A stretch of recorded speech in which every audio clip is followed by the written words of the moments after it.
നമ്മള് 66-ാമത്തെയാ വായിട്ട്. ഷീബയ്ക്ക് വായിക്കാവോ? വായിക്കാം സാർ, വായിക്കാം. നാസ്തി ബുദ്ധിരയുക്തസ്യ ന ചായുക്തസ്യ ഭാവന ന ചാഭാവയതാ ശാന്തിരശാന്തിസ്യ കുതഃ സുഖം. മനസംയമനം അഥവാ ഏകാഗ്രത ഇല്ലാത്തവന് ആത്മസ്വരൂപത്തെ സംബന്ധിച്ച ബുദ്ധി അഥവാ അറിവ് ഉണ്ടാവില്ല. ഏകാഗ്രത ഇല്ലാത്തവന് ധ്യാനവുമില്ല. ധ്യാനാഭ്യാസമില്ലാത്തവന് ശാന്തിയും ഉണ്ടാവില്ല. അശാന്തന് എവിടെ സുഖം? ആത്മസാക്ഷാത്കാരത്തിനുള്ള ഉപായങ്ങൾ നിർദ്ദേശിക്കുമ്പോഴെല്ലാം മനസ്സിന്റെ പ്രശാന്തിയെ ഊന്നിപ്പറയുന്നത് എന്തുകൊണ്ടാണെന്ന് ഇവിടെ വ്യക്തമാക്കുന്നു. സാംസ്കാരികമായോ ആധ്യാത്മികമായോ പുരോഗതി നേടാൻ പ്രയത്നം ചെയ്യേണ്ടത് ബുദ്ധിയാണല്ലോ. മനസ്സ് സ്വസ്ഥമാണെങ്കിലേ ബുദ്ധിക്ക് തെളിവും മികവും കിട്ടുകയുള്ളൂ. മനോനിയന്ത്രണമില്ലാത്തവന് ആത്മവിചാരം അഥവാ ഭാവന ചെയ്യാൻ കഴിവുണ്ടാവില്ല. തത്വജ്ഞാനത്തിൽ താല്പര്യമോ ബോധം പോലുമോ ഉണ്ടാവില്ല. ആത്മജ്ഞാനം വഴിക്കല്ലാതെ ശരിയായ മനഃശാന്തി കിട്ടാനും പോകുന്നില്ല. ശാന്തിയില്ലെങ്കിൽ സുഖമെവിടെ? ലക്ഷ്യബോധമുള്ള സാധകന് മാത്രമേ സമചിത്തതയോടെ പ്രതിബന്ധങ്ങളെല്ലാം തട്ടിനീക്കി ജീവിതയാത്ര സുഗമമാക്കാനും പരമപദം പോകാനും കഴിയും. ആത്മസാക്ഷാത്കാരത്തിനുള്ള ഉപായങ്ങൾ നിർദ്ദേശിക്കുമ്പോഴെല്ലാം മനസ്സിന്റെ പ്രശാന്തിയെ ഊന്നി പറയുന്നത് എന്തുകൊണ്ടാണെന്ന് ഇവിടെ വ്യക്തമാണ്. മനസ്സിന്റെ പ്രശാന്തത, ആത്മസാക്ഷാത്കാരം നമ്മുടെ ഈ ജീവിതത്തിലേക്ക് നമ്മൾ ഈ കാര്യങ്ങളെല്ലാം മനസ്സിലാക്കുമ്പോഴാണ് നമ്മൾ ജീവിക്കുമ്പോൾ ഈ അറിവൊന്നും ഇല്ലാതെ നമ്മൾ ആത്മസാക്ഷാത്കാരം എന്നുള്ള ഒരു അറിവ് പോലും നമുക്ക് സാധാരണ ജീവിതത്തിലില്ല. നമ്മൾ ഈ ഗ്രന്ഥങ്ങളും ഇതൊക്കെ വായിക്കുമ്പോഴാണ് ഈ ആത്മസാക്ഷാത്കാരം കിട്ടണം എന്നുള്ള ഒരു മോക്ഷം. മറ്റേത് നമ്മൾ മോക്ഷമൊക്കെ പലയിടത്തും കേട്ടിട്ടുണ്ടെങ്കിൽ നമ്മൾ ഡെയിലി ലൈഫിൽ നമ്മൾ മോക്ഷത്തിനാണോ ജീവിക്കുന്നത്? നമ്മൾ അങ്ങനെ നമുക്കൊരു ചിന്തയില്ല. പക്ഷെ അപ്പം നമ്മൾ ഈ കാര്യങ്ങളൊക്കെ മനസ്സിലാക്കുമ്പോഴാണ് ഈ അപ്പം ഇതിനുള്ള ഈ രീതിയിലോട്ട് എനിക്ക് പോകണമെന്നുണ്ടെങ്കിലോ അതിൻ്റെ മനസ്സിൻ്റെ പ്രശാന്തത, ശാന്തഭാവത്തിലോട്ട് നമ്മൾ വരണം. നമ്മൾ വികാരത്തള്ളി ചെല്ലുന്നു കഴിഞ്ഞാൽ എന്തോ എങ്ങനെ ഇതിനെയൊക്കെ നേരിടാം? ഈ മാർഗത്തിലോട്ട് ചലിക്കാൻ പറ്റുന്ന എങ്ങനെ? ആത്മസാക്ഷാത്കാരത്തിനുള്ള ഉപായങ്ങൾ നിർദ്ദേശിക്കുമ്പോഴെല്ലാം മനസ്സിന്റെ പ്രശാന്തിയെ ഊന്നി പറയുന്നത് എന്തുകൊണ്ടാണെന്ന് ഇവിടെ വ്യക്തമാക്കുന്നു. സാംസ്കാരികമായോ ആധ്യാത്മികമായോ പുരോഗതി നേടാൻ പ്രയത്നം ചെയ്യേണ്ടത് ബുദ്ധിയാണല്ലോ. നമ്മൾ ഈ സാംസ്കരിച്ചാൽ നമ്മുടെ ഈ ജീവിതത്തിനെ ഉയർത്തുക, എങ്ങനെയെങ്കിലും ജീവിച്ചങ്ങ് മരിച്ചു പോവാന്നുള്ളതല്ല. നമ്മൾ ഈ ജീവിതത്തിന്റെ ലക്ഷ്യം അറിയും. എന്തിനു വേണ്ടിയാണ് ഞാൻ ജീവിക്കുന്നത്? എൻ്റെ ആഗ്രഹ സാഫല്യത്തിന് വേണ്ടിയാണോ? അതിലേക്കൂടെ എനിക്ക് ഈശ്വരനിലോട്ട് ലയിക്കണം. നമ്മളിപ്പോൾ ഈശ്വരനെ പ്രാർത്ഥിക്കുന്നത് എന്തിനു വേണ്ടിയാ? എൻ്റെ കാര്യസാധ്യത്തിന് വേണ്ടിയാ. എൻ്റെ കാര്യങ്ങളൊക്കെ ശരിയായിട്ട് നടക്കണം. പക്ഷെ നമ്മൾക്ക് ഈ ഒരു അറിവില്ലാതെ അജ്ഞാനത്തിലായിരിക്കുന്നേ. ഏത് അജ്ഞാനത്തില്? എൻ്റെ വാസനയിലിരിക്കുക. അപ്പം നമ്മൾ ഈ വാസന ഇരിക്കുക വെച്ചാൽ ഞാൻ ഈശ്വരനിൽ ഇരിക്കുക എന്നുള്ളത് അറിവില്ല. എന്നെ ഈശ്വരൻ മറയ്ക്കുന്നത് എൻ്റെ വാസനയാ, കർമ്മഫലമാ. ഈ ഈ കർമ്മഫലമാണ് നമ്മൾ ഈ വിധി എന്നേ പറയത്തുള്ളൂ. കർമ്മഫലം എന്ന് പറയും, വിധി എൻ്റെ വിധിയാന്ന് പറഞ്ഞുകൊണ്ട്. ഈ വിധി എന്നുള്ളത് ഈ ജന്മത്തിൽ എനിക്ക് മാറ്റിയെടുക്കാൻ പറ്റും. അല്ലെങ്കിൽ ഈ വിധിക്ക് അടിമപ്പെട്ട് ഞാൻ ജീവിച്ചുകൊണ്ട് അടുത്തടുത്ത് ഓരോ ജന്മങ്ങളിലോട്ടും പോകാം എനിക്ക്. അപ്പൊ ഈ ശാസ്ത്രങ്ങളുടെ അറിവ് എനിക്ക് നേടുന്നുണ്ടെങ്കിലോ ഏത് വേണം തന്നെ സാംസ്കാരികമായോ ആധ്യാത്മികമായോ പുരോഗതി നേടാൻ പ്രയത്നം ചെയ്യേണ്ട ബുദ്ധിയാണ്. ബുദ്ധി അറിവിൽ കൂടാണ് നമുക്ക്. ഇതൊന്നും നമ്മുടെ വികാരങ്ങളിൽ കൂടെ കിട്ടുന്ന ഒരു സംഗതിയല്ല ഇത്. ഞാൻ എൻ്റെ ബുദ്ധിപരമായിട്ട് വെച്ചാൽ ഞാൻ ഈ അറിവ് സമ്പാദിക്കണം. ഏതറിവ്?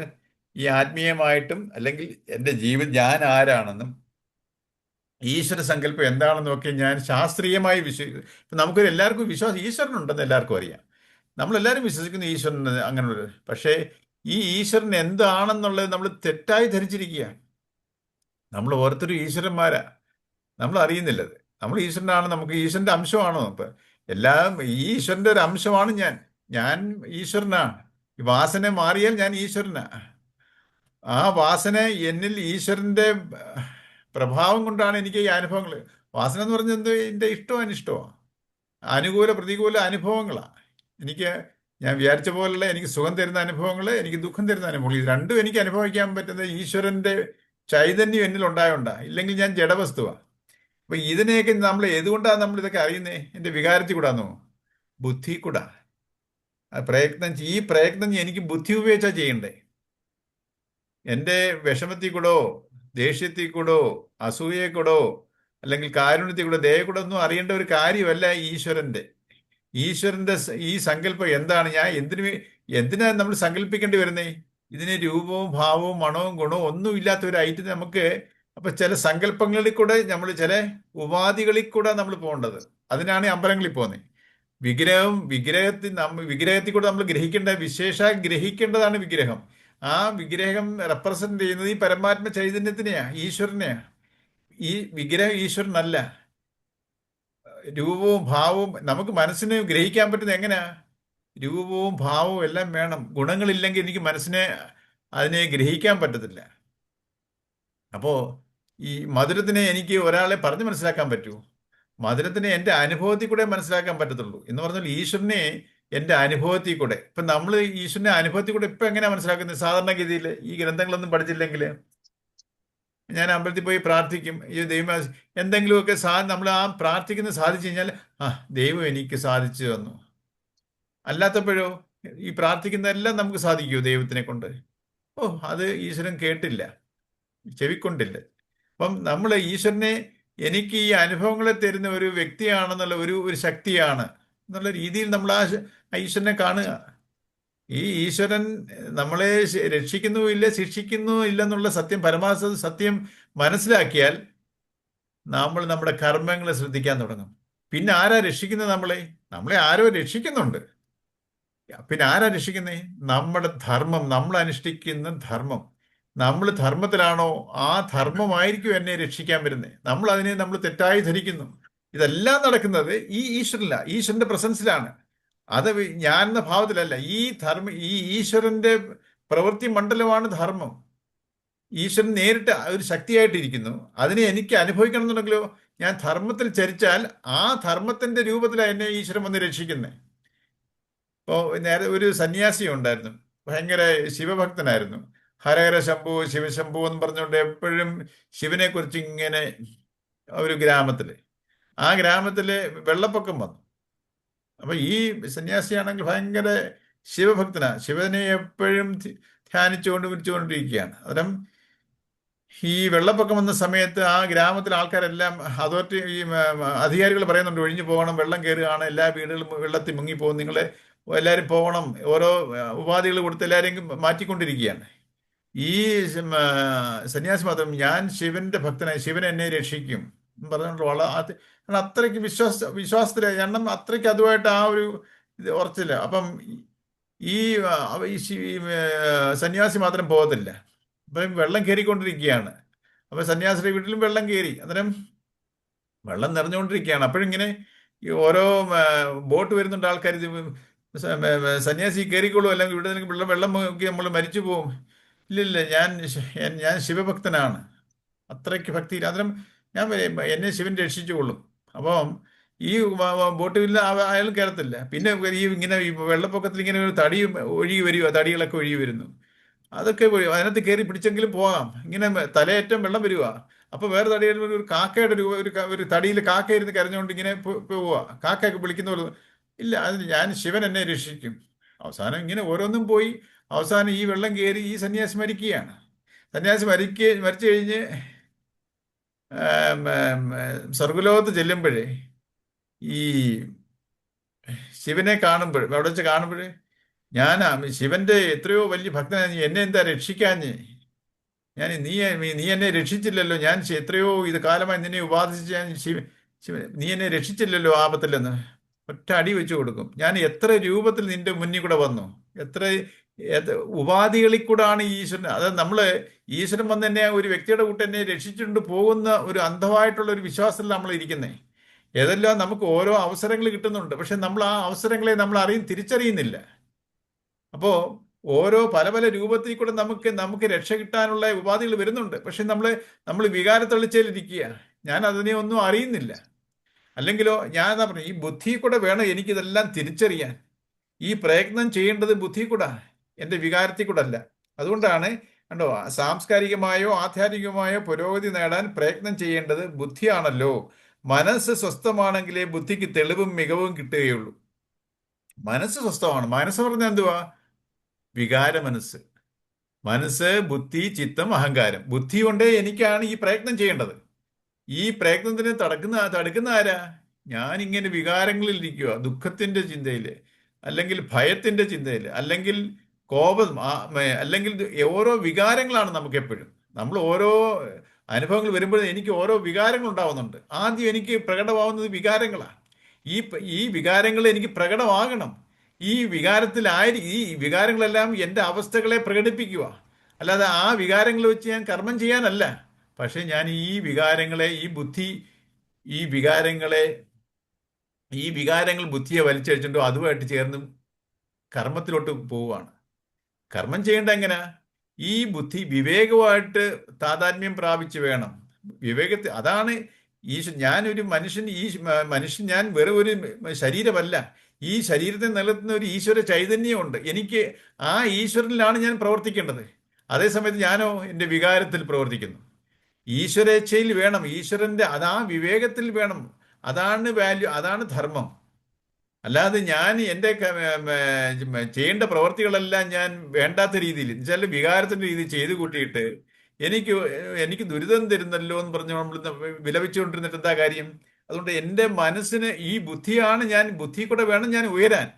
പക്ഷെ ഞാൻ മനസ്സിന്റെ തലത്തിൽ ഇരിക്കുകയാണ്, വികാരത്തിന്റെ തലത്തിലാണ് ഞാൻ ഇരിക്കുന്നത്. ഞാൻ ഈ ജീവിതത്തിനെ ഫേസ് ചെയ്യുന്ന ഈ വികാരങ്ങൾ കൊണ്ടാ. വികാരങ്ങൾ എനിക്ക് പ്രകടിപ്പിക്കാൻ മാത്രം തന്നിരിക്കുന്ന ഒരു ഉപാധിയാ. എൻ്റെ അവസ്ഥകളെ, എനിക്ക് സുഖം വരുന്നു, ദുഃഖം വരുന്നു, ദേഷ്യം വരുന്നു, ഓരോ അവസ്ഥകളുണ്ടാവും. പക്ഷെ ഈ അവസ്ഥകളിൽ കൂടെ ഞാൻ കർമ്മം ചെയ്തേ പറ്റൂ. പക്ഷെ ഈ വികാരങ്ങളെ ഉപയോഗിച്ച് ഞാൻ കർമ്മം ചെയ്യുക. വികാരം തരുന്ന ഡയറക്ഷനിലോട്ട് ഞാൻ പോവുക. ഞാൻ പറഞ്ഞല്ലോ, ഒരു ഓഫീസ് സെറ്റപ്പിൽ ക്ലർക്ക് അങ്ങ് ഡിസിഷൻ എടുക്കുക, ഓഫീസർക്ക് അവസരം കൊടുക്കുന്നില്ല. ആ ഓഫീസറോട് ചോദിച്ചുകൊണ്ടല്ല ക്ലർക്ക് ഓരോ ഡയറക്ഷൻ കൊടുക്കുന്നത്. ആ ഓഫീസ് സെറ്റപ്പ് എങ്ങനെ പോകും?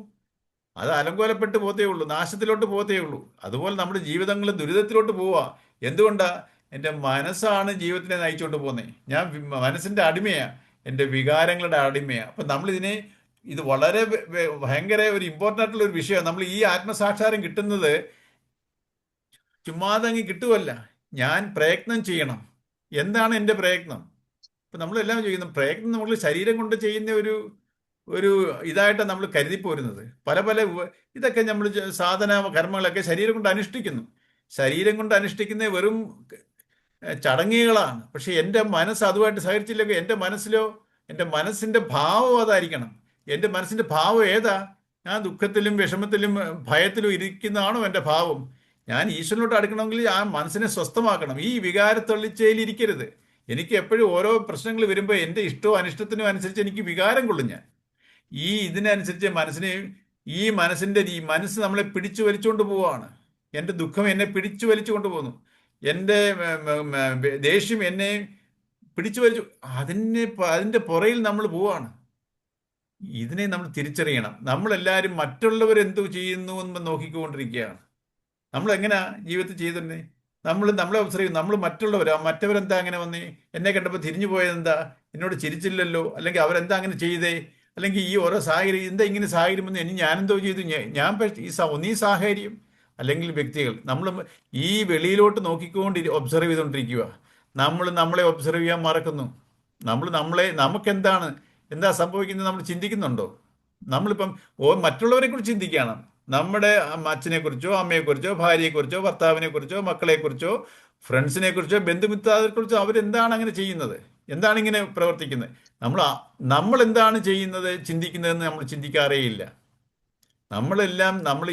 നമുക്ക് ഓരോ വികാരങ്ങൾ ഉണ്ടാകുന്നു. ആ വികാരത്തിനനുസരിച്ച് ഞാൻ മറ്റുള്ളവരെ അസസ് ചെയ്ത് ഞാൻ കർമ്മം ചെയ്യുന്നു. മറ്റുള്ളവർ എന്തോ വിചാരിക്കുന്നു പറഞ്ഞുകൊണ്ടാണ് ഞാൻ കർമ്മം ചെയ്തത്. അല്ലെ, എനിക്ക് എന്താണ് ആവശ്യം എന്നുള്ളത് ഞാൻ തിരിച്ചറിയുന്നില്ല. മറ്റുള്ളവരെ കാണിക്കാൻ വേണ്ടി ഞാൻ ഷോ ഓഫ് ചെയ്യുകയാണ്. എന്നിലുള്ള സത്യങ്ങളെ തിരിച്ചു വച്ചുകൊണ്ട് മറ്റുള്ളവർക്ക് ഇപ്പം നമ്മൾ അറിയാമല്ലോ, ഇന്നത്തെ ഒരു കുറച്ച് ഉണ്ടെങ്കിലും അത് കൂടുതലുള്ള പോലെ എല്ലാവരും ഭാവിക്കുന്നു. എനിക്ക് പ്രശ്നങ്ങളൊക്കെ ഉണ്ടെങ്കിലും പ്രശ്നങ്ങളെ കാണിക്കത്തില്ല. എനിക്ക് പ്രശ്നങ്ങളൊന്നുമില്ല. വളരെ വളരെ നമ്മളെല്ലാം പൊതിഞ്ഞാണ്, ആവരണം ചെയ്ത് നമ്മൾ ഷോ ഓഫ് ചെയ്ത് ജീവിക്കുന്നു. റിയാലിറ്റിയിൽ ജീവിക്കുന്നില്ല. എനിക്ക് എന്ത് സംഭവിക്കുന്നു, ഞാൻ മറ്റുള്ളവർ എന്ത് ചെയ്യുന്നു, എന്നെക്കുറിച്ച് എന്ത് വിചാരിക്കുന്നതാണ് ചോദിക്കുന്നത്. എനിക്ക് എന്താണ് ആവശ്യം എന്നുള്ളത് ചിന്തിക്കുന്നില്ല. എനിക്ക് സ്വസ്ഥത വേണം, സമാധാനം വേണം. നമ്മൾ കറക്ഷൻ ചെയ്യുന്നത് വെളിയിലുള്ളവരെയാണ്, വെളിയിലുള്ള സാഹചര്യത്തിനെ അങ്ങനെ ഒരിക്കലും നമുക്ക് ഈ സ്വസ്ഥത കിട്ടത്തില്ല. അതിലെ ഒരു എക്സാമ്പിൾ പറയത്തില്ലയോ, കടലിലെ തിരകളൊക്കെ ഒന്ന് അടങ്ങിയിട്ട് വേണം സ്വസ്ഥമായി, കടലങ്ങ് ശാന്തമായി കിടക്കുമ്പോൾ കുളിക്കാന്ന് വിചാരിച്ചാൽ നടക്കുവോ? കടലിന്റെ സ്വഭാവം അതാ, തിരകൾ അടിച്ചുകൊണ്ടേയിരിക്കും. എന്ന് പറയുന്ന പോലെ ജീവിതത്തിൽ പ്രശ്നങ്ങൾ വന്നുകൊണ്ടേയിരിക്കും. ഇന്നലെ പറഞ്ഞല്ലോ, നമുക്ക് ഓരോ ജീവിതം പ്രശ്നമായിട്ട് തീരുന്നത് എന്തുകൊണ്ടാ? നമ്മുടെ മനസ്സ് വീക്കാവുന്നത് കൊണ്ടാ. എന്തുകൊണ്ട് മനസ്സ് വീക്ക് എന്ന് പറഞ്ഞാൽ ദുർബലം എന്ന് വെച്ചാൽ എന്താണ്? ഞാൻ വികാരങ്ങളിൽ ഇരിക്കുക. എൻ്റെ എമോഷണൽ മൈൻഡ് എൻ്റെ വീക്ക്നെസ്സാണ്. എൻ്റെ എമോഷൻസ് ആണ് എന്നെ വീക്ക് ആക്കുന്നത്. അപ്പൊ ഞാൻ ഈ എമോഷണൽ മൈൻഡ് ഇരിക്കുന്നിടത്തോളം കാലം ഞാൻ ദുർബലനാ. എനിക്ക് ചെയ്യുന്ന കർമ്മങ്ങളെല്ലാം ഞാൻ ദുർബലത ചെയ്താൽ അങ്ങനെ എനിക്ക് വല്ല റിസൾട്ട് കിട്ടുമോ? ഈ വികാരങ്ങളിൽ നിന്ന് മാറണം ഞാൻ. ബാലൻസിങ്. അതിന് എന്ത് വേണം? ബുദ്ധിക്ക് സ്ഥിരതയുണ്ട്. ബുദ്ധിക്ക് സ്ഥിരത ഉണ്ടാവണമെങ്കിൽ മനസ്സ് ശാന്തമാവണം. ബുദ്ധിക്ക് സ്ഥിരത എന്ന് വെച്ചാൽ സമചിത്തത. ഈ സമചിത്തത എന്ന് വെച്ചാൽ ദുഃഖവും സുഖവും. ദുഃഖം വന്നാൽ താഴ്ന്നു പോകും മനസ്സ്, സുഖം വന്നാലോ എലിവേറ്റ് മേളിലോട്ട് പോകും. ഇതിന് രണ്ടിനെയും ബാലൻസ് ചെയ്യാൻ പരിശീലിക്കണമെന്നുണ്ടെങ്കിൽ ആ ബുദ്ധി കൊണ്ടേ ഒക്കത്തുള്ളൂ. പക്ഷേ നമ്മൾ അതിന് ബുദ്ധിക്ക് ഇമ്പോർട്ടൻസ് കൊടുക്കാതെ നമ്മൾ വികാരത്തിന് അടിമയായിട്ടിരിക്കുക. ഓരോരുത്തരും വികാരത്തിന്റെ അടിമകളാണ്. ഇതിനനുസരിച്ച് പോയാൽ ഞാൻ ഈ ബാലൻസിങ് എങ്ങനെ പഠിക്കും? ബുദ്ധി ഉപയോഗിച്ചോണം ചെയ്യാൻ. ബുദ്ധി എങ്ങനെ ഉപയോഗിക്കണം? വിവേകമായിട്ട് അലൈൻ ചെയ്യണം. ഈ ബുദ്ധി വികാരത്തിന്റെ പുറകെ പോയാലോ അനർത്ഥങ്ങൾ സംഭവിച്ചുകൊണ്ടേയിരിക്കും, ദുരിതത്തിലോട്ട് പോകും. നമ്മൾ ഒരു കള്ളം പറയാന്നിരിക്കട്ടെ, ഒരു കള്ളം പറയും നേരെ സാഹിബ്, ആ കള്ളത്തിനെ നിലനിർത്താൻ നമ്മൾ എന്തും വേണ്ടി ശ്രമപ്പെടണം. ആ കള്ളത്തിനെ പല പല സാഹിബ് നമ്മൾ എപ്പോഴും കോൺഷ്യസ് ആയിട്ട് അതിനെ നിലനിർത്താൻ വേണ്ടി എന്തിനു വേണ്ടി ശ്രമങ്ങളാണ് നമ്മൾ ചെയ്യേണ്ടത്. അതേസമയത്ത് സത്യം പറഞ്ഞിരുന്നെങ്കിൽ, ആദ്യം സത്യം പറഞ്ഞിരുന്നെങ്കിൽ ആ സത്യത്തിനെ നിലനിർത്താൻ നമ്മൾ ഇതുപോലെ ശ്രമിക്കേണ്ടി വരുമോ? അവിടെ അതാണ്, ഈ കള്ളത്തിനെ നിലനിർത്താൻ ഞാൻ ഒത്തിരി പ്രശ്നങ്ങളുണ്ട്, ഒത്തിരി ഒത്തിരി കൂടുതൽ കൂടുതൽ കള്ളങ്ങൾ പറയേണ്ടി വരുന്നു. അപ്പോൾ അതെല്ലാം എന്നെ ദുരിതത്തിലോട്ട് നീക്കും. അപ്പൊ സത്യത്തിൽ ഉറച്ചാലോ, സത്യത്തിൽ നിന്നിരുന്നെങ്കിലോ നമുക്ക് ഈ പ്രശ്നം നമ്മൾ സ്വസ്ഥമായിട്ടിരിക്കും. ഒരു സാഹചര്യത്തിൽ നമ്മൾ വിക്ഷുബ്ധമാവത്തില്ല. അപ്പൊ ഇതുപോലാണ്, ഞാൻ ഈ വികാരത്തിന്റെ പുറകെ പോയാൽ കൂടുതൽ കൂടുതൽ ഞാൻ വികാരത്തിന് അടിമപ്പെടും. അതേസമയത്ത് ഈ ബുദ്ധിയെ വികാരത്തിന്റെ അടിമയായിട്ട് വിടാതെ ഈ വിവേകത്തിൽ അലൈൻ ചെയ്ത് വിവേകമായിട്ട് യോജിച്ച് കർമ്മങ്ങൾ ചെയ്യാൻ പഠിക്കുമ്പോൾ ധർമ്മത്തിൽ ചെയ്യും. ഇതാണ് ഈശ്വരീയത. നമ്മൾ ഈശ്വരീയത അല്ലാതെ ആസുരീകമായിട്ട്, ഈ വികാരങ്ങളെല്ലാം ആസുരീകതയാണ്, നെഗറ്റിവിറ്റിയാണ്.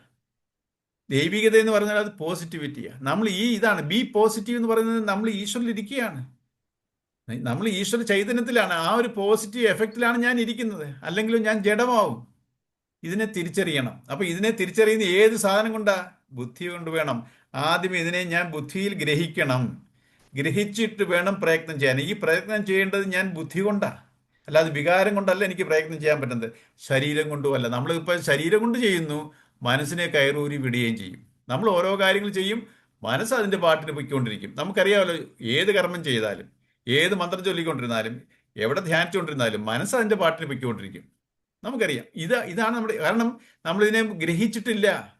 ബുദ്ധിയിൽ ഇതിനെ ഗ്രഹിക്കണം. ഞാൻ എന്ത് ചെയ്യുന്നു, അല്ലാതെ ശരീരം കൊണ്ട് ചെയ്യുന്ന കർമ്മങ്ങളല്ല, വെറും ചടങ്ങുകളല്ല സാധനങ്ങൾ. അതിൻ്റെ പുറകുള്ള മനസ്സിന്റെ ഭാവമാണ് യഥാർത്ഥ സാധനം. അങ്ങനെയുണ്ട്. ആ ഭാവം എവിടുന്ന് വരുന്നു? എൻ്റെ അറിവിൽ കൂടെ. ഇതിനെയൊക്കെ തിരിച്ചറിയുക. ഞാൻ ആരാണെന്നും ഈശ്വരൻ ആരാണെന്നും എൻ്റെ ഈ ജീവിതം ഞാൻ മനുഷ്യന്മ എടുത്തിരിക്കുന്ന എന്തിനാണെന്നൊക്കെ ഉള്ള അറിവ് ആദ്യം ഗ്രഹിക്കുന്ന ഇതിൽ കൂടാ, ബുദ്ധി കൂടാ. ഈ ബുദ്ധിയെ എനിക്ക് വേണമെന്നെങ്കിലോ എനിക്ക് സ്വസ്ഥമാണോ? എങ്ങനെ സ്വസ്ഥം? ഞാൻ വികാരത്തിൽ വിഷമിച്ചും ദേഷ്യപ്പെട്ടും അസൂയപ്പെട്ടും ഭയന്നും ജീവിക്കുവാണെങ്കിൽ എനിക്ക് ബുദ്ധിക്ക് എവിടെ സ്ഥിരത കിട്ടും? ഇതിനെയൊക്കെ മനസ്സിലാക്കാൻ എവിടെ ആകാംക്ഷ ഉണ്ടാവും? അത് അടുത്ത സെൻറ്റൻസിൽ പറയുന്നുണ്ട്, മനോനിയന്ത്രണം ഇല്ലാത്തവനെ ബുദ്ധിയാണ്. മനസ്വസ്ഥമാണെങ്കിലേ ബുദ്ധിക്ക് തെളിവും മികവും കിട്ടുകയുള്ളൂ. മനോനിയന്ത്രണം ഇല്ലാത്തവന് ആത്മവിചാരം ഭാവന ചെയ്യാൻ കഴിവുണ്ടാവില്ല. അതാ നമ്മൾ ഈ മനോനിയന്ത്രണം വെച്ചാൽ, നമ്മളങ്ങ് വികാരത്തിന് അടിമപ്പെട്ടു പോയാൽ എങ്ങനെ വിചാരം ചെയ്യും? നമ്മൾ വികാരത്തിലിരിക്കുക. വികാരത്തിന് അടിമയായിട്ടിരിക്കുമ്പോൾ ഞാൻ എങ്ങനെ വിചാരം ചെയ്യാൻ പറ്റും? വിചാരം ചെയ്യാൻ വെച്ചാൽ എന്തുവാ? ബുദ്ധിയിൽ ഞാൻ എങ്ങനെ പ്രവർത്തിക്കും? ബുദ്ധി വികാരത്തിന് അടിമയായിട്ടിരിക്കുക. അപ്പം ആത്മവിചാരം ചെയ്യാൻ കഴിവുണ്ടല്ലേ? തത്വജ്ഞാനത്തിൽ താല്പര്യമോ ലക്ഷ്യബോധമോ പോലും. അപ്പം എന്തുവാ? ഈ ആരെങ്കിലും ആ സമയത്ത് നമ്മളിങ്ങനെ വിഷമിച്ചിരിക്കുക, ദേഷ്യപ്പെട്ടിരിക്കുക. അപ്പൊ നമ്മൾ ഗീതയിൽ ഇങ്ങനെ പറയുന്നുണ്ട്, അങ്ങനെ ഇങ്ങനെ നമ്മൾ സമയം, അപ്പോൾ അങ്ങനെ പറയുമ്പോൾ ഇതേലൊക്കെ നമുക്ക് രണ്ട് അടി കൊടുക്കാൻ തോന്നും അങ്ങനെ പറയുന്നവരോട്. നമ്മൾ വികാരത്തിൽ ഇങ്ങനെ ഇരിക്കുക. അപ്പൊ നമ്മൾ ഗീതയുടെ ഇന്നത്രാമത്തെ ശ്ലോകത്തിൽ കൃഷ്ണൻ ഇങ്ങനെ പറയുന്നുണ്ടെന്ന് പറഞ്ഞാൽ അവരോട് നമുക്ക് എന്തോ മനോഭാവമായിരിക്കും. ഗീത എടുത്ത് രണ്ട് അടി കൊടുക്കാൻ തോന്നും, ഇല്ലയോ? കാരണം നമ്മൾ ആ വികാരത്തിന് അടിമയായിട്ടിരിക്കുക. അതേസമയത്ത് നമ്മൾ മനസ്സ് സ്വസ്ഥമായിട്ടിരുന്നെങ്കിലോ, ഇതൊക്കെ ശരിയാ, അല്ലെങ്കിൽ എനിക്ക് നാശം സംഭവിക്കും, ഞാൻ നാശത്തിലോട്ട് കുതിച്ചുകൊണ്ടിരിക്കുക. അപ്പം എനിക്ക് സ്വസ്ഥത വേണമെന്നുണ്ടെങ്കിൽ, സ്വസ്ഥതയാണ് എൻ്റെ ജീവിത ലക്ഷ്യം, അതിനുവേണ്ടി ഞാൻ കുഴിയിലോട്ട് ചാടാൻ പോവാ സ്വസ്ഥതയ്ക്ക് വേണ്ടി. അപ്പോൾ ഇതിനെ തിരിച്ചറിയണമെന്നുണ്ടെങ്കിൽ ഞാൻ എൻ്റെ മനോനിയന്ത്രണം ഉണ്ടാവണം, ആത്മസംയമനം. ഇതിന് വളരെയൊരു ഇമ്പോർട്ടൻസാണ്. നമ്മുടെ ജീവിതത്തിൻ്റെ ഗതി നിശ്ചയിക്കുന്നത് ഈ നിയന്ത്രണമാണ്. അതുപോലെ ധർമ്മത്തിലുള്ള പ്രവൃത്തികളും. ധർമ്മത്തിന് വാല്യൂസ് ഉണ്ട്. ആദ്യം വിവേകം. വിവേകം നിത്യാനിത്യം, ഏതാണ് നിത്യം ഏതാണ് അനിത്യം, സത്യത്തിനെയും അസത്യത്തിനെയും തിരിച്ചറിയുക. നമ്മൾ വിൽക്കുന്ന ഓരോ അനുഭവങ്ങളിലും ഇത് എന്നെ സത്യത്തിലോട്ട് നയിക്കുവോ, എന്നെ അസത്യത്തിലോട്ട് നയിക്കുവോ, എന്നെ ഇത് സ്വസ്ഥതയിലോട്ട് നയിക്കുവോ, എന്നെ അസ്വസ്ഥതയിലോട്ട് നയിക്കുവോ. കാരണം ഇത് ഓരോ അനുഭവങ്ങളും ഇതെൻ്റെ കർമ്മഫലമാണ്, ആഗ്രഹങ്ങളാണ്. ഈ ആഗ്രഹങ്ങൾ എൻ്റെ വികാരങ്ങളാണ്. ഈ വികാരത്തിന് അടിമപ്പെട്ടു പോയാൽ ഞാൻ നാശത്തിലോട്ട് പോകത്തേ ഉള്ളൂ. ഈ വികാരങ്ങളെ സംയമനം ചെയ്താൽ എനിക്ക് ഉയർച്ച ഉണ്ടാകും. അപ്പം ഞാൻ ഇതിനെ തിരിച്ചറിയണം, ബുദ്ധി കൊണ്ട് തിരിച്ചറിയണം. ഈ തിരിച്ചറിവുണ്ടാവണമെങ്കിലോ എനിക്ക് അതിനോട് താല്പര്യം ജനിക്കണം. അല്ലെങ്കിൽ വികാരത്തിന് അടിമപ്പെട്ടിരിക്കുമ്പോൾ ആ താല്പര്യം ഉണ്ടാവുമോ നമുക്ക്? ഇല്ല, ഒരിക്കലും താല്പര്യം ഉണ്ടാകത്തില്ല. നമ്മൾ സ്വസ്ഥമായിട്ടിരിക്കുമ്പോഴാണ് ഇത് പഠിക്കാനുള്ള നമുക്ക് മനസ്സിലാവുന്നത്. നമ്മൾ വികാരത്തിന് അടിമപ്പെട്ടിരിക്കുമ്പോൾ ഇതെല്ലാം നമ്മളുടെ തലയിലോട്ട് കയറുമോ? അപ്പം ഈ അവരവരുടെ അവസ്ഥകളെ നമ്മൾ തിരിച്ചറിയണം. ആത്മധ്യാനം വഴിക്കല്ലാതെ ശരിയായ മനഃശാന്തി കിട്ടാനും പോകുന്നില്ല. അതാ ആത്മധ്യാനം. എന്നിലുള്ള ഈശ്വരനിലോട്ടാണ് എൻ്റെ മനസ്സിനെ ലയിപ്പിക്കുക ആ ശാന്തി കിട്ടുന്നത്. അപ്പോൾ ഇതിനെ തിരിച്ചറിയാതെ ഞാൻ എൻ്റെ വാസനയുടെ പുറയിൽ, എൻ്റെ ഇഷ്ടാനിഷ്ടങ്ങളുടെ പുറയിൽ ഞാനിങ്ങനെ പോയി സഞ്ചരിച്ചുകൊണ്ടിരുന്ന എവിടെ ശാന്തി കിട്ടും? അപ്പം ശരിയായ മനഃശാന്തി കിട്ടാനും പോകുന്നില്ല. ശാന്തിയില്ലെങ്കിൽ പിന്നെ എവിടെ സുഖം?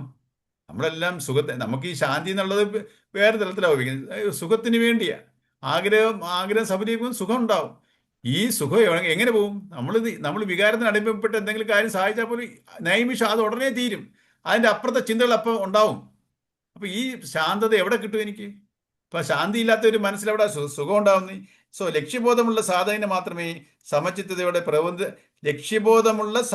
മാത്രമേ സമചിത്തതയോടെ പ്രതിബന്ധങ്ങളെയെല്ലാം തട്ടി നീക്കി ജീവിതയാത്ര സുഗമമാക്കാനും പരമപദം പോകാനും കഴിയൂ. അപ്പോൾ നമ്മുടെ ലക്ഷ്യബോധം എന്ന് പറഞ്ഞാൽ എന്താ? ഈ ജന്മത്തിന്റെ ലക്ഷ്യം നമ്മളെല്ലാം തിരിച്ചറിയണം. എനിക്ക് എൻ്റെ ആഗ്രഹ സഫലീകരണം മാത്രമല്ല ഈ ലക്ഷ്യം കൊണ്ട് എനിക്ക് ജീവിത അവസാനം എനിക്ക് ഈശ്വരൻ എത്തിച്ചേരണം. ഈ സ്വധർമ്മത്തിൽ കൂടെ എൻ്റെ ആഗ്രഹങ്ങൾ എങ്ങനെ സാധിക്കണം? സമർപ്പണ ബുദ്ധിയിൽ. എൻ്റെ മിടുക്ക്, എൻ്റെ കഴിവിൻ്റെ, എൻ്റെ ശരീരം കൊണ്ടല്ല ഞാൻ ഈ ആഗ്രഹങ്ങളെല്ലാം നേടുന്നത്. ഈ ഈശ്വര ചൈതന്യത്തിലാണ് ഞാൻ ഈ ആഗ്രഹങ്ങൾ സാധിക്കുന്നത്. ആ രീതി കർമ്മം ചെയ്ത് ആഗ്രഹങ്ങളെ അനുഭവിക്കണം. അപ്പോൾ സമർപ്പണ ബുദ്ധിയിൽ, ഈശ്വര ബുദ്ധിയിൽ നമ്മൾ ഈ ആഗ്രഹങ്ങൾ സഫലീകരിച്ചാൽ എനിക്ക് കർമ്മഫലം തീരുകയും ചെയ്യും, വാസന തീരുകയും ചെയ്യും, പുതിയ വാസനകൾ ഉണ്ടാകത്തുമില്ല. അങ്ങനെ അവസാനം എന്തുവായും സുഖമാക്കാൻ പരമപദം പുകാനും. മനസ്സിലൂടെ ഈ അവസാനം ഈ ചാപ്റ്ററിന്റെ അവസാനം വരും. അവസാനം എനിക്ക് ഈ ജീവിതാവസാനം ഈ ഗാർഹസ്ഥ്യത്തിലെ ഗൃഹസ്ഥാശ്രമത്തിലെ നമ്മുടെ വാസനകളെ ഇരിക്കാണ് ആശ്രമം. ഗൃഹസ്ഥാശ്രമം നമ്മുടെ വാസനകളെ, ഓരോരുത്തരുടെ ആഗ്രഹങ്ങളെയും നിവൃത്തീകരിക്കാനാണ് നമുക്ക് ഗൃഹസ്ഥാശ്രമം തന്നിരിക്കുന്നത്. അത് പക്ഷേ നമ്മൾ ചെയ്യേണ്ട രീതിയിൽ ചെയ്യണം. ഈ ആഗ്രഹങ്ങൾ സഫലീകരിക്കേണ്ടത് ധർമ്മത്തിലായിരിക്കണം. അധർമ്മത്തിന്റെ പാതയിൽ ചെയ്താലോ നമ്മൾ ദൈവത്തിൽ നിന്ന് അകന്നു പോവും. ഈ ധർമ്മമാണ് ഈശ്വരന്റെ കർമ്മത്തിലുള്ള രീതി, വാല്യൂസിലാണത്. ഞാൻ പറഞ്ഞല്ലോ, ആദ്യം വിവേകം ഉറയ്ക്കണം, പിന്നെ ക്ഷമ, സഹനശക്തി, സ്ഥിരത ആൻഡ് ധൈര്യം. എന്നുവെച്ചാൽ പേഷ്യൻസ്, ടോളറൻസ്, ഫേംനെസ്, ബോൾനെസ്. ഇതാണ് നമ്മൾ ധർമ്മം. നമ്മൾക്ക് പേഷ്യൻസും ഇല്ല, ടോളറൻസും ഇല്ല. എന്തുകൊണ്ടില്ല? നമ്മൾ വികാരത്തിൽ ദേഷ്യവും വിഷമവും ഒക്കെ വന്നു കഴിഞ്ഞാൽ നമ്മൾ സഹിച്ചിരിക്കുമോ? ഇങ്ങനെ നമുക്ക് ക്ഷമയും സഹനശക്തിയും ഉണ്ടാവുമോ? നമ്മൾ ക്ഷമയും സഹനശക്തിയും നമ്മൾ പരിശീലിക്കണം. വികാരത്തിലിരുന്നാൽ ഇത് പരിശീലിക്കാൻ പറ്റത്തില്ല.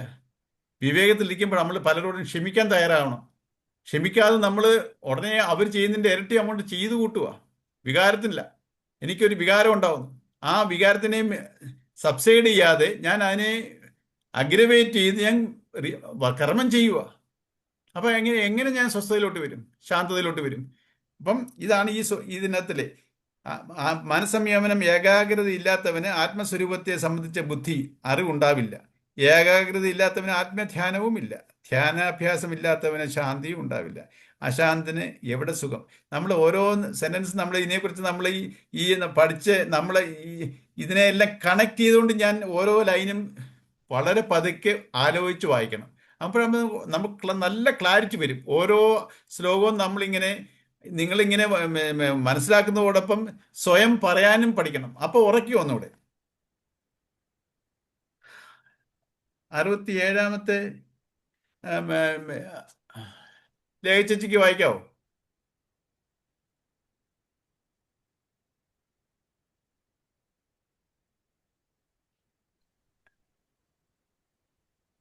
ഇന്ദ്രിയാണാം ഹി ചരതാം യന്മനോനുവദീയതേ തദസ്യ ഹരതി പ്രജ്ഞാം വായുർനാവമിവാംഭസി.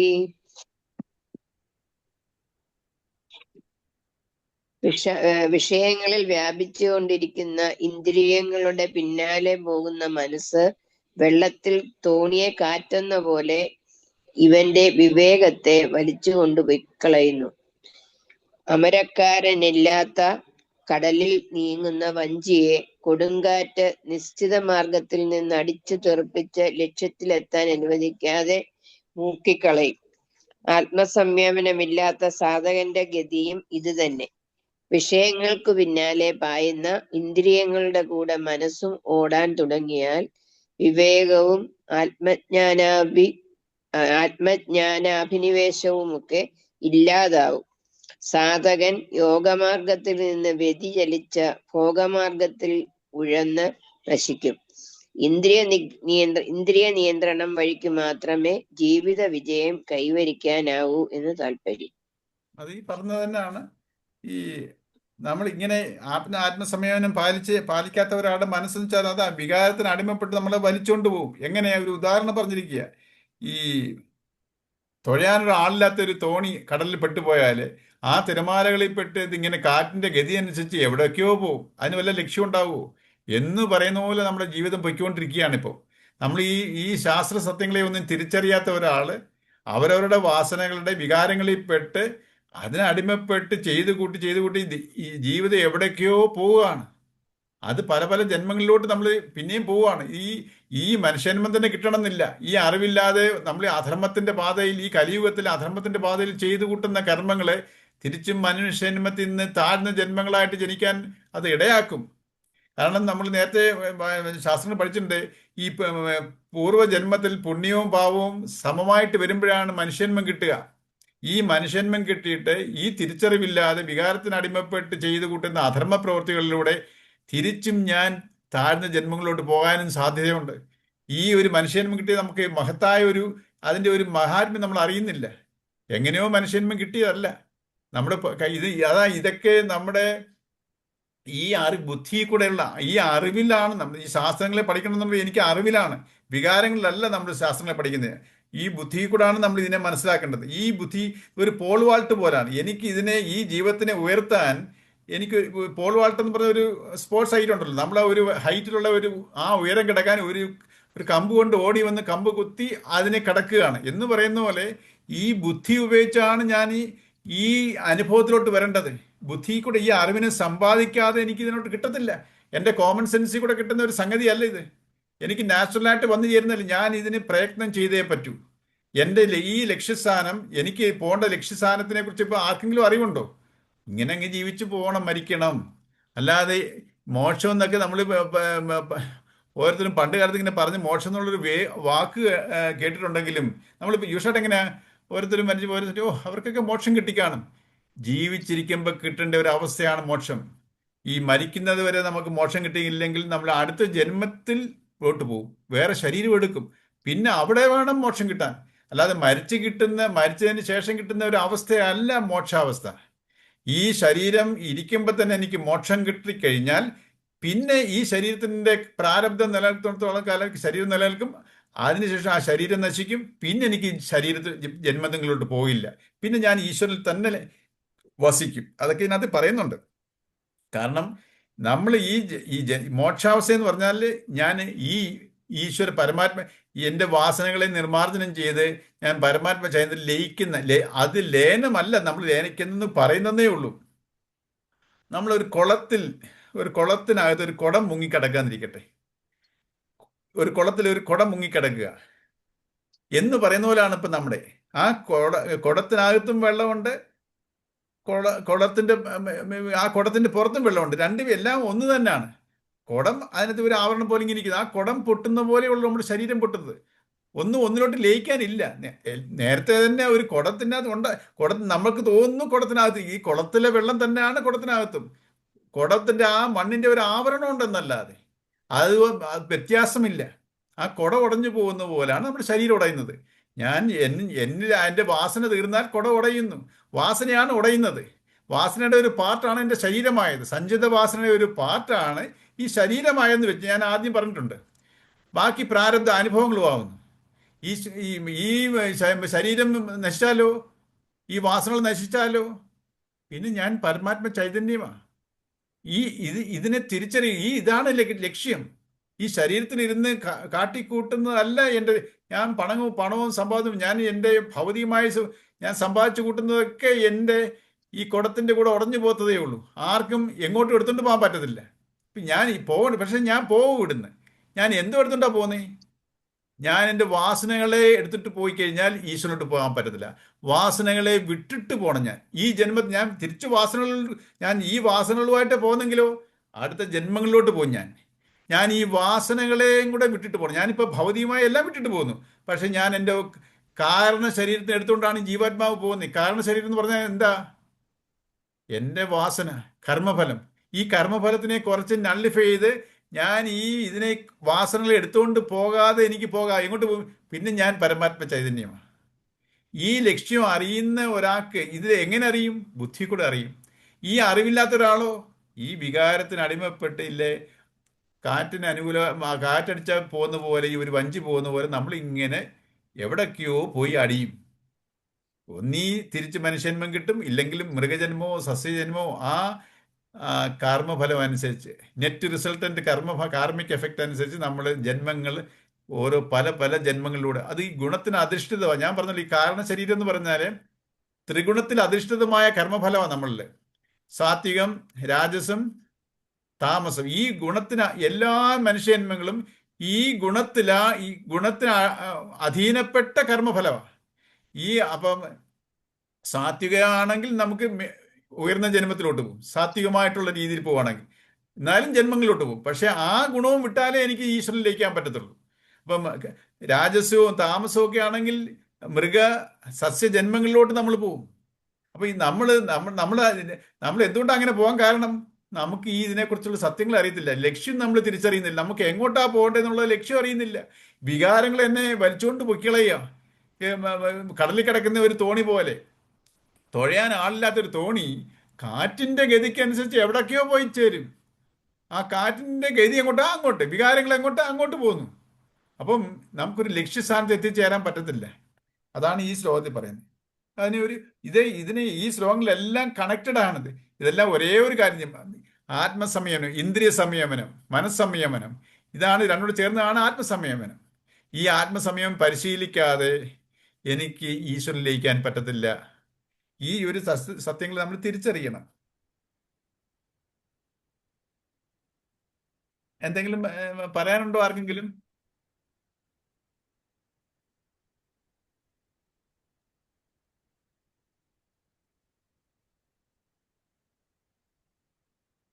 എന്തെങ്കിലും രണ്ടു മൂന്ന് ഇന്നിട്ടതിന്റെ ബാക്കി പറയുന്നു.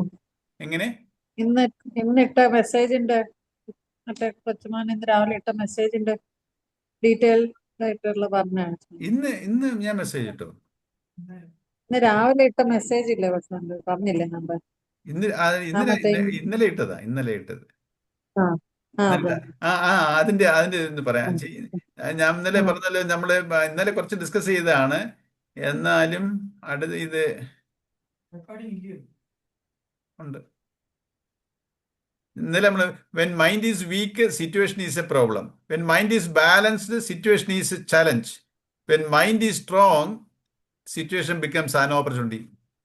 ഈ നമ്മളിങ്ങനെ ബാലൻസ്ഡ് ആക്കുന്നതും ഈ സ്ട്രോങ് ആക്കുന്നതും എങ്ങനെയാണെന്ന് ആർക്കെങ്കിലും പറയാവോ?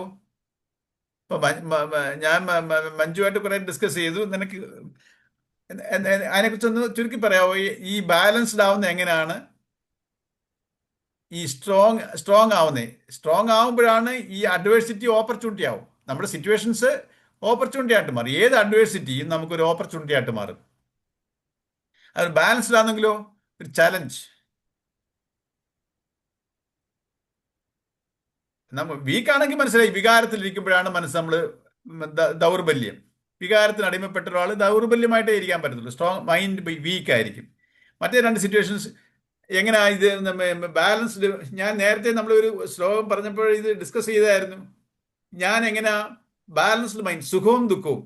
ഞാൻ പറഞ്ഞല്ലോ, പെയർ ഓഫ് ഓപ്പോസിറ്റ്സ്, ജയം പരാജയം, ലാഭനഷ്ടം, ഇങ്ങനെയൊക്കെ ഈ നമ്മുടെ ശരീരത്തിന്റെ തലത്തില്, മനസ്സിന്റെ തലത്തില്, ബുദ്ധിയുടെ തലത്തിൽ, 3 തലത്തിൽ ഇതിനെ നമുക്ക് അനുഭവമുണ്ട്.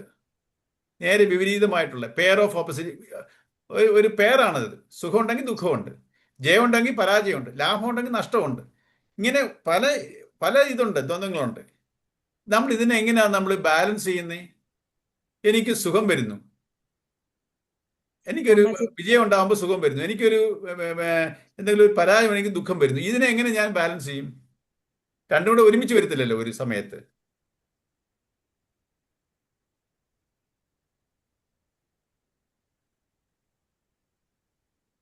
പറഞ്ഞ ഓർമ്മയുണ്ടോ? ഞാൻ നേരത്തെ നമ്മൾ ഡിസ്കസ് ചെയ്തിട്ടുള്ളതാ.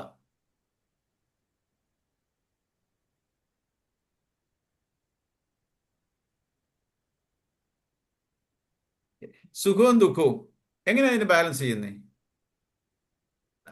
50% സുഖവും 50% ദുഃഖവും ആക്കുന്നതാണോ നമ്മുടെ ബാലൻസിങ്? അല്ല, നമ്മുടെ ഒരു മൈൻഡിന്റെ ഒരു സ്റ്റേറ്റ് ഓഫ് മൈൻഡ് ഉണ്ട്. അതിൽ നിന്ന് മേപ്പോട്ട് പോകുമ്പോൾ സുഖം, താപ്പോട്ട് പോകുമ്പോൾ ദുഃഖം. നമ്മൾ ഈ മീഡിയം ലെവലിൽ നിൽക്കണം, ആവറേജിൽ.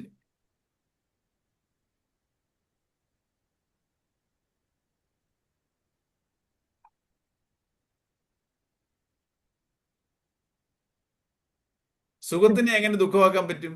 ദുഃഖത്തിനെ എങ്ങനെ സുഖമാക്കാൻ പറ്റും? അതാണല്ലോ, മേപ്പോട്ട് സുഖം പോകുമ്പോൾ അതിനെ താപ്പോട്ട് കൊണ്ടുവരണം, ദുഃഖിപ്പിക്കണം. ദുഃഖത്തിലോട്ട് പോകുമ്പോൾ അതിനെ സുഖിപ്പിക്കണം.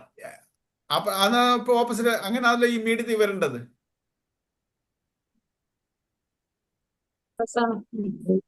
നമ്മുടെ ശ്വാസോച്ഛ്വാസത്തെ ആണോ? അത് നമ്മുടെ ശ്വാസോച്ഛ്വാസത്തെ പ്രാണായാമം വഴി നമ്മള് ബാലൻസിങ് അല്ല ചേച്ചി. അത് നമ്മുടെ ഈ സുഖത്തിനെയും ദുഃഖത്തിനെയും നമ്മളെ, പക്ഷെ അത് സാധനയുടെ വേറൊരു പാർട്ടാണ്. പക്ഷെ എന്റെ ചിന്താഗതി, എനിക്ക് സുഖം വരുന്നു, എന്റെ ഒരു വികാരമാണ്. ഈ സുഖിക്കുന്നതും ദുഃഖിക്കുന്നതും ആരാ? ഈഗോ ആണ്. ഞാനെന്ന ഭാവമാണ് ദുഃഖിക്കുന്നതും സുഖിക്കുന്നതും. ഈഗോ ആണ്. ഒരു വിജയം വരുമ്പോ ഞാൻ ഈഗോ അങ്ങ് സന്തോഷത്തിൽ പോവാണ്, സന്തോഷത്തിൽ മേലോട്ട് പോവാണ്. ഒരു ദുഃഖം വരുമ്പോഴോ ഭയങ്കര ദുഃഖിയായിട്ട് അങ്ങ് താഴ്ന്നു പോകുന്നു ആ ഈഗോ. ഞാനെന്ന ഭാവമാണ് ദുഃഖിക്കുന്നത്, ജീവാത്മാവാണ് ദുഃഖിക്കുന്നത്. ആ ജീവാത്മാവിന്റെ ഈഗോ പാർട്ടാണ്. ആ എലിവേറ്റ് ആവുന്ന ഈഗോയെ എങ്ങനെ നമ്മൾ താഴെ കൊണ്ടുവരുന്നേ? എലിവേറ്റ് ആകാതെ പിടിച്ചു നിർത്തുന്നേ? വിചാരം, ബുദ്ധി. നമ്മൾ എപ്പോഴും ഈഗോ ഒരു വിജയത്തിന്റെയും ഏത് നല്ല അനുഭവത്തിൽ ക്രെഡിറ്റ് എടുക്കുമ്പോഴാണ് അതിന്റെ എൻജോയ്മെന്റ്. എലിവേറ്റ് ആവാൻ കാരണം ക്രെഡിറ്റ് എടുക്കാണ്. ഏതൊരു വിഷയത്തിലും ഈഗോ ക്രെഡിറ്റ് എടുക്കും. ഞാൻ അപ്പോഴേ പറഞ്ഞതില്ലേ, ഞാൻ ഹാർഡ് വർക്ക് ചെയ്തിട്ടാണ്. ഇപ്പൊ ഞാൻ മാത്രമാണ് അവിടെ. ഇതിന്റെ പുറകിൽ എത്രയോ പേരുടെ